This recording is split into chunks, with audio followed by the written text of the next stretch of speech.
ჩვენი გადამღები ჯგუფი დაბრუნდა კრუიზიდან, რომელმაც ბათუმის სოჭის მიმართულებით იგივე მარშრუტი ხელახლა გაიარა.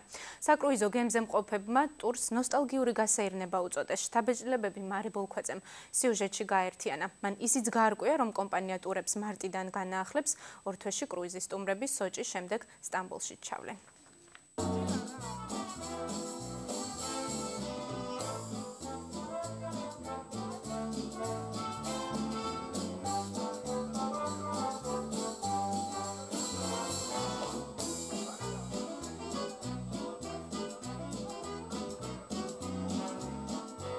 სანამ იზაბელა ერთი დანიშნულების ადგილამდე მივა კრუიზის სტუმრებს ყველა პირობა აქვთ დრო სასიამოვნოდ გაატარონ.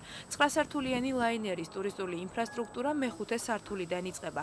სტუმრების განკარგულებაშია საუნა, დუტი-ფრი, აზარტული თამაშების მოყვარულებისთვის კაზინო და ბარი, სადაც გემრიელ კოქტეილებს მოგიმზადებენ და თქვენს განწყობაზე შოუ ბალეტის მოცეკვავები იზრუნებენ ბენდის თანხლებით. 12 საათიანი მგზავრობის შემდეგ კრუიზი იზაბელას სოჭის ნაპირებს მიადგა. ერთ-ერთი ვერსიით, უფრო სწორად რუსული ვერსიით, სწორედ სოჭის ნაპირებს მიადგა არგონავტების გემით. ამ ვერსიის ინსცენირება მათ სოჭის ოლიმპიადაზეც განახორციელეს, თუმცა საგულისხმოა, რომ მათ უნებლიეთ დაადასტურეს, რომ სოჭი კოლხეთის ნაწილია. წლების განმავლობაში ამ ქალაქში დასათვალიერებელი ბევრი არც არაფერი იყო. ინტერესი სოჭის მიმართ მას შემდეგ გამძაფრდა, რაც 1930 წელს აქ აგარაკი სტალინმა აიშენა. ზილიონაე როშაზე სტალინის შემდეგ ხრუშოვი ისვენებდა. აგარაკზე ახლა სარეკონსტრუქციო სამუშაოები მიმდინარეობს და დამთვალიერებლისთვის დაკეტილია. სამაგიეროდ ტურისტებისთვის ღიაა ყველა ის ობიექტი, რომელიც სოჭი ფაქტობრივად 2 წელიწადში აშენდა და ის ერთ-ერთ სტუმრიან ადგილად იქცა. ამ ვიზით სოჭის ტერიტორიაზე 72 საათის განმავლობაში შეგიძლიათ ყოფნა და ქალაქის დათვალიერება. კრუიზის სტუმრებს რამდენიმე არჩევანი აქვს: დაათვალიერონ ქალაქი ან მოინახულონ ოლიმპიური სოფელი. ჩვენ ოლიმპიური სოფელი ავირჩიოთ. ნახოთ რა იქნება შემდეგ. ოლიმპიური სოფელი სოჭში ყველაზე ახალი უბანია, სადაც უზარმაზარი სპორტული კომპლექსი სპორტის ყველა ოლიმპიური სახეობისთვის აშენდა.